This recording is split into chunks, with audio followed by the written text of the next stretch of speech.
Assalamualaikum warahmatullahi wabarakatuh. Sebelumnya, terima kasih kepada Bapak Sukardi SEMM selaku dosen pengampu pada mata kuliah Teori Akuntansi.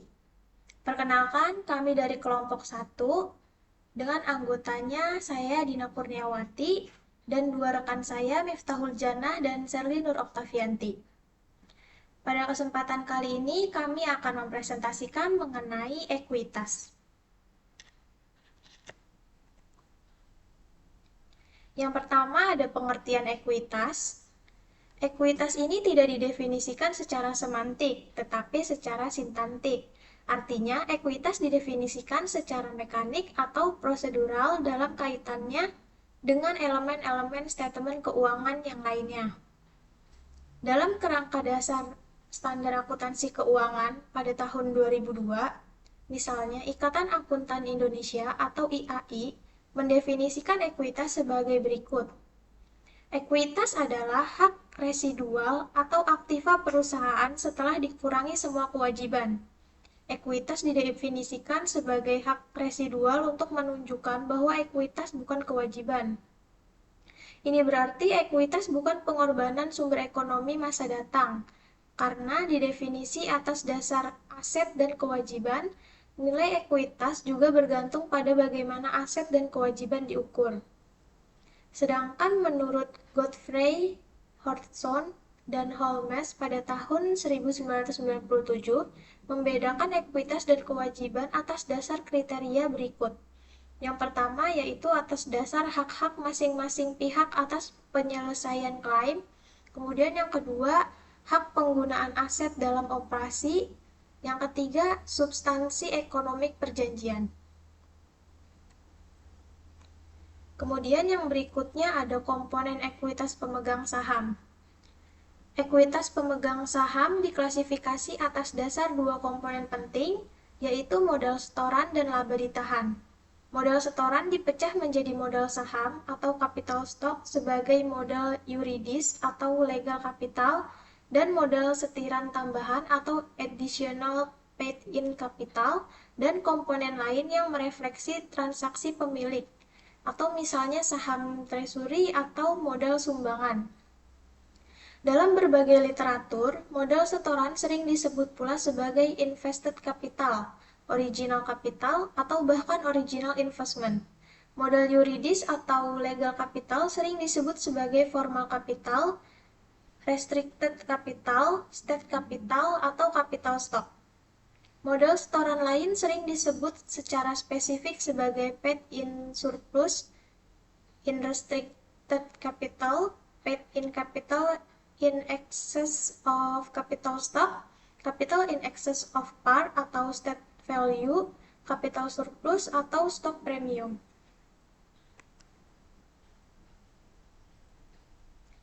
Berikutnya ada tujuan dari penyajian ekuitas.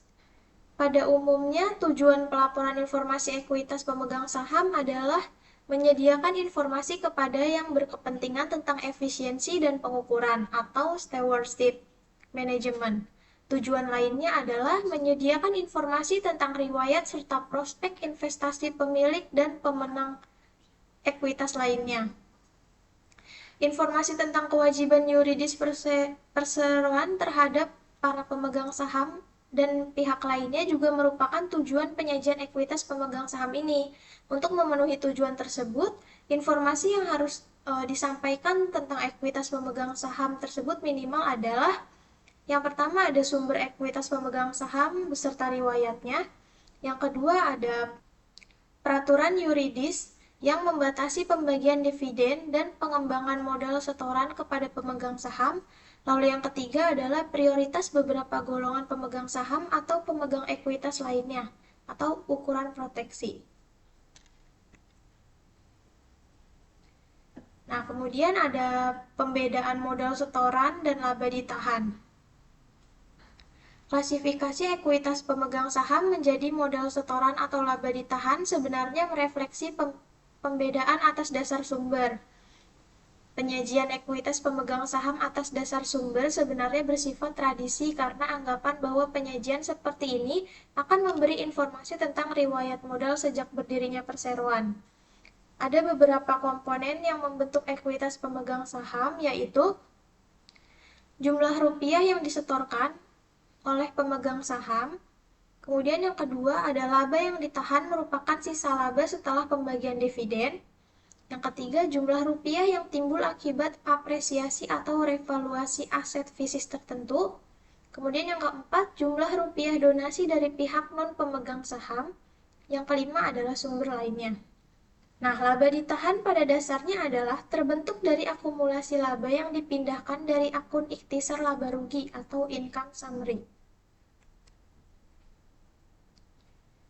Berikutnya ada modal yuridis. Modal setoran dibedakan menjadi modal yuridis dan modal setoran lain, atau agio atau premium modal saham. Modal yuridis timbul karena ketentuan hukum yang mengharuskan bahwa harus ada sejumlah rupiah yang harus dipertahankan dalam rangka perlindungan terhadap pihak lain. Modal yuridis merupakan jumlah rupiah minimal yang harus disetor oleh investor sehingga membentuk modal yuridis atau legal capital. Modal yuridis dapat sama dengan jumlah yang dikenal dengan nama modal saham atau capital stock. Modal saham menunjukkan jumlah rupiah perkalian antara cacah saham beredar dengan nilai nominal per saham. Nah, kemudian yang kedua ada modal setoran lain. Nominal saham sering dianggap bukan merupakan harga efektif saham sehingga secara akuntansi penentuan nilai nominal saham sebenarnya tidak bermakna ekonomik. Dalam hal tertentunya, nilai nominal saham lebih merupakan alat untuk pemerataan distribusi kepemilikan daripada untuk menunjukkan nilai saham itu sendiri. Karena tidak bermakna ekonomik, saham dapat diterbitkan tanpa nilai nominal atau no par stock.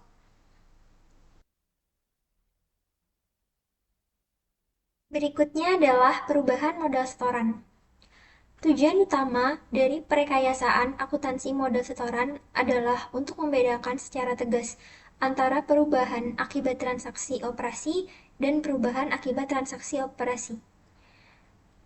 Berbagai sumber yang dapat mengubah modal setoran dengan berbagai masalah teoritisnya adalah yang pertama yaitu pemesanan saham. Jadi pada umumnya, pada saat perseroan didirikan atau pada saat melakukan penawaran publik perdana atau initial public offering atau IPO, perusahaan telah menetapkan apa yang disebut dengan modal dasar atau authorized capital stock.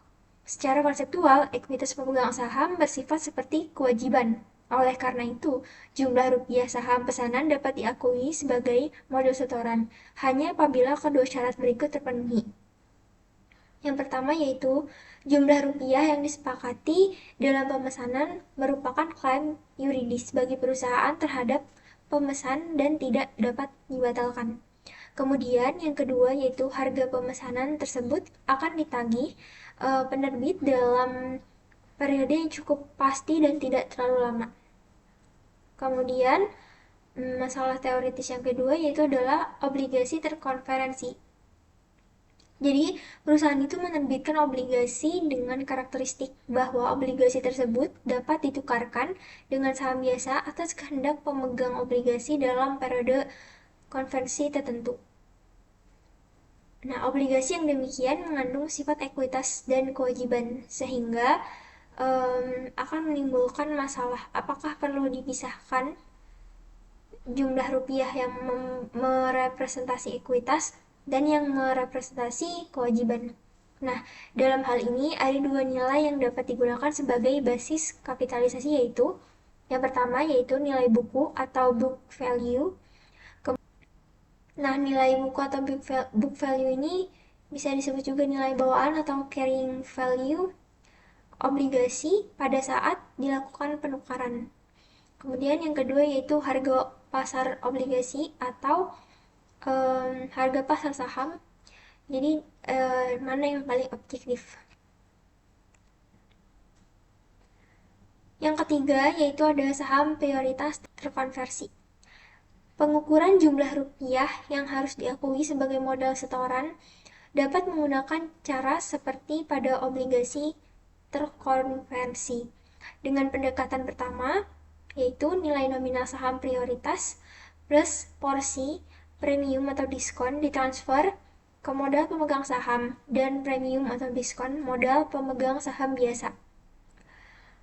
Kemudian, em, tidak ada untung atau rugi yang diakui pada saat konversi tersebut.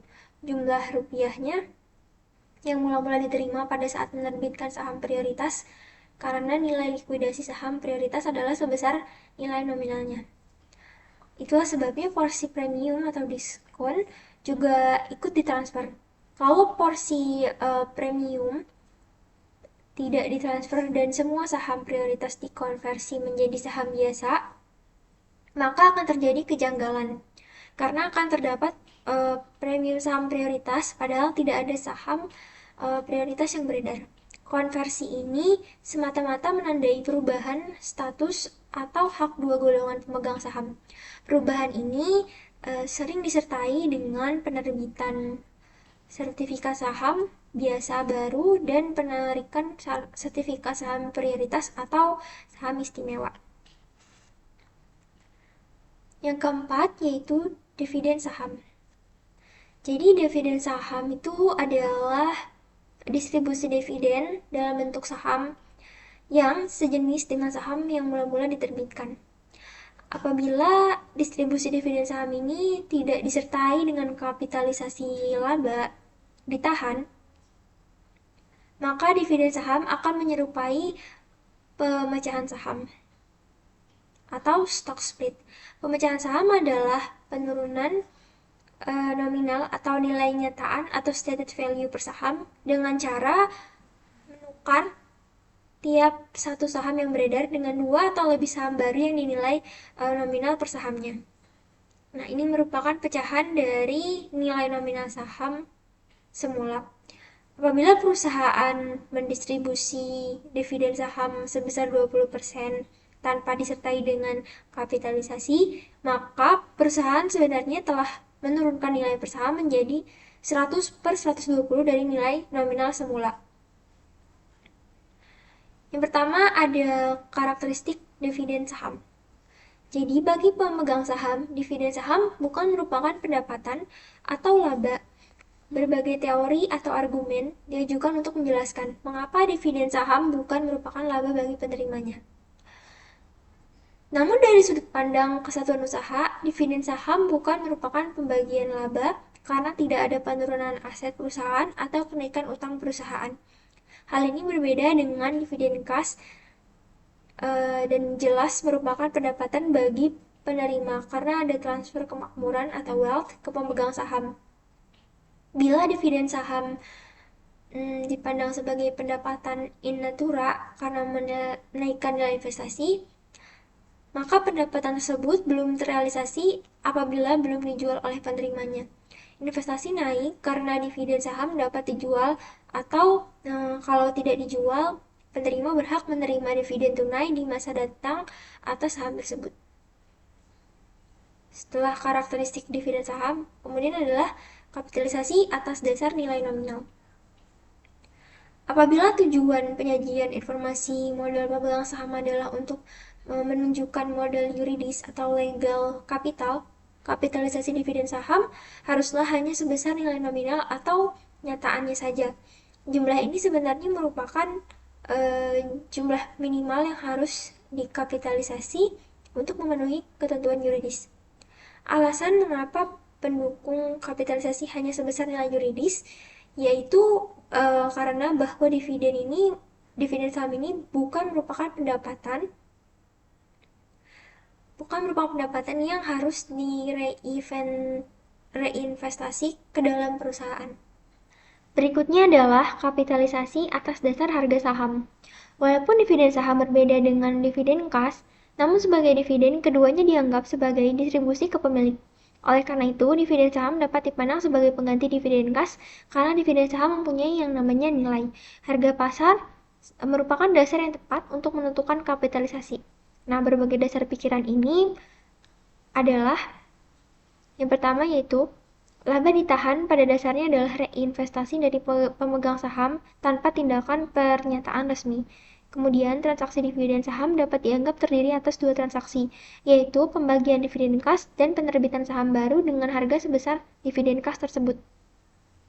Kemudian, dari kacamata perusahaan, jumlah rupiah dividen saham ini adalah kos kesempatan penjualan saham baru ke pasar modal. Kemudian, penggunaan harga pasar atau bukan hanya nilai nominal juga mengurangi kesan keliru para pemegang saham bahwa masih tersedia laba ditahan yang dapat didistribusi lagi, baik dalam bentuk dividen saham ataupun kas. Setelah dividen saham, berikutnya adalah hak beli saham. Hak beli saham merupakan hak yang diberikan bagi pemegang saham lama untuk membeli sejumlah saham atau proporsional dengan kepemilikan. Hal ini biasanya dimaksudkan untuk mempertaruhkan pemilikan pemegang saham lama. Pada umumnya, hak beli saham ini umurnya tidak lama dengan harga beli saham. Dengan hak beli tersebut biasanya lebih rendah dari harga pasar saham bersangkutan. Kemudian, yang berikutnya adalah opsi saham. Opsi itu merupakan instrumen yang digolongkan sebagai sekuritas turunan saham atau derivatif saham atau equity derivative securities. Disebut turunan karena harus ada sekuritas yang melandasi atau menjadi basis underlying securities. Namun secara umum, opsi diartikan sebagai klaim untuk membeli atau menjual saham tertentu yang sengaja diciptakan oleh investor untuk dijual kepada investor lain. Macam-macam opsi saham itu ada 3. Yang pertama, opsi saham non-imbalan, opsi saham imbalan, dan warrant. Yang berikutnya ada penurunan modal setoran. Pada umumnya, lebih banyak faktor yang bersifat menaikkan modal setoran daripada yang menurunkan modal setoran. Alasannya adalah bahwa begitu modal disetor dan tertanam dalam perusahaan, modal tersebut akan menjadi investasi permanen dalam perusahaan. Kalaupun pemegang saham ingin melepaskan investasinya, pemegang saham akan menjualnya ke pasar saham, sehingga apa yang dilakukan pemegang saham tidak mempengaruhi operasi ataupun posisi keuangan perusahaan. Nah, yang perlu ditekankan adalah bahwa penilaian pasar tidak menjadi alasan kuat untuk merevisi ekuitas modal pemegang saham tanpa adanya transaksi modal. Kemudian yang berikutnya adanya perubahan laba ditahan. Jika pemisahan antara transaksi modal dan transaksi operasi harus segera dipertahankan, hanya terdapat 2 faktor utama yang mempengaruhi besarnya laba ditahan, yaitu laba atau rugi periodik dan pembagian dividen. Laba yang dipindahkan dari laba atau akun laba rugi atau income summary adalah laba yang dipindahkan dari akun selisih seluruh elemen transaksi operasi dalam arti yang luas, atau biasa disebut dengan laba komprehensif. Transaksi lain yang dapat mempengaruhi laba yang ditahan adalah transaksi yang tergolong dalam transaksi modal seperti yang diuraikan di atas. Yang A, penyesuaian periode lalu. Penyesuaian ini adalah perlakuan terhadap suatu jumlah rupiah yang mempengaruhi operasi periode masa lalu, bukan sebagai pengurang atau penambah perhitungan laba tahun sekarang, tetapi sebagai penyesuaian terhadap laba ditahan awal periode sekarang. Jadi, perlakuan semacam ini dimaksudkan untuk menjadikan laba ditahan awal periode sekarang menunjukkan saldo yang semestinya seadanya jumlah rupiah tersebut telah diakui dalam periode yang lalu. Kemudian yang berikutnya B, koreksi kesalahan. Sistem akuntansi biasanya sudah dengan cukup cermat, sehingga kesalahan dalam pencatatan akan segera dapat dideteksi, sehingga dapat segera dilakukan koreksi. Dalam hal tertentu, kesalahan tidak segera diketahui dan baru diketahui beberapa waktu atau bahkan beberapa periode setelah statement keuangan disusun atau diterbitkan. Kemudian yang berikutnya ada perubahan akuntansi. Karena alasan tertentu, suatu perusahaan mungkin melakukan kebijakan yang mempunyai pengaruh terhadap konsistensi dalam proses akuntansi dan pelaporan keuangan yang disebut dengan perubahan akuntansi. Selanjutnya ada kuasi reorganisasi. Kuasi reorganisasi biasanya dilakukan dalam hal terjadi suatu defisit. PSAK nomor 51 pasal 9 mendeskripsikan pengertian kuasi reorganisasi sebagai berikut. Kuasi reorganisasi adalah reorganisasi tanpa melalui reorganisasi secara hukum yang dilakukan dengan menilai kembali akun-akun aktiva dan kewajiban pada nilai wajar dan mengeliminasi saldo defisit. Kemudian yang berikutnya ada penyajian modal pemegang saham. Urutan penyajian kewajiban dan modal pemegang saham dalam neraca sebenarnya menggambarkan urutan perlindungan dalam kondisi perusahaan mengalami defisit dan dalam kondisi perusahaan dilikuidasi. Dalam terjadi defisit, urutan penyajian menggambarkan urutan penyerapan rugi atau sequence of charge, sedangkan dalam kondisi likuidasi, urutan penyajian menggambarkan urutan perlindungan yuridis atau legal sequence of protection bagi para penyedia dana dalam hal terjadi likuidasi. Urutan penyerapan rugi. Dalam hal ini, terjadi pengorbanan kos akibat hilangnya manfaat menjadi rugi. Rugi tersebut akan diserap terlebih dahulu melalui laba bersih dan hanya dalam keadaan yang sangat khusus, maka kos tersebut dapat diserapkan oleh kelompok modal pemegang saham. Jadi, urutan penyerapan biaya, rugi, dan rugi luar biasa atau sequence of charge dapat digambarkan sebagai berikut. Pendapatan kotor, laba bersih, laba ditahan, premium modal saham, dan modal saham. Urutan ini menjadi basis penyajian untuk kewajiban dan ekuitas pemegang saham. Urutan perlindungan dapat dikemukakan sebagai berikut.